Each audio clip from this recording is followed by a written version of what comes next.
இந்த ரிமார்க்ஸ்லாம் எடுங்க, இந்த ரிமார்க்ஸ் எங்களுடைய அரசியல் வாழ்க்கையை இது பண்ணோம் அப்படின்னு கேட்கலாமே தவிர, உடனே நீதியரசர் வந்து ஒரு கட்சியை சார்ந்தவர் அப்படின்னு போனீங்கன்னா, இதுக்கு பதில் கிடையாது.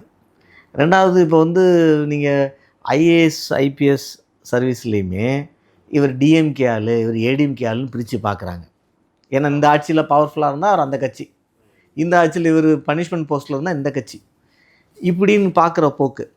நீதிமன்றங்களுமே ஹைகோர்ட்டும் சுப்ரீம் கோர்ட்டும் அப்பாயின்மெண்ட் வந்து கொலிஜியம் தான். அதில் ஆளுங்கட்சி எதிர்கட்சிகளுக்கு ரோல் இருக்கும் அப்படின்னு ஒரு இருக்கும்போது, இவர் வந்து இன்னொரு ஆளாக வந்தார், இவர் தான் அப்படின்னு சொல்லி பேச ஆரம்பிக்கிறது ஒரு நீதிமன்றத்தோட மாண்பை குலைக்கிற செயல்னு பார்க்குறேன். அதை நீதிமன்ற ஆர்டரை தான் பார்க்கணும்.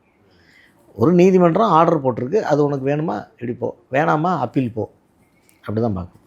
இப்போ அவர் நீதிபதி அவர்கள் சொன்ன கருத்துக்குள்ளே வரேன். அவர் என்ன 2 விதமான கருத்து சொல்கிறாரு.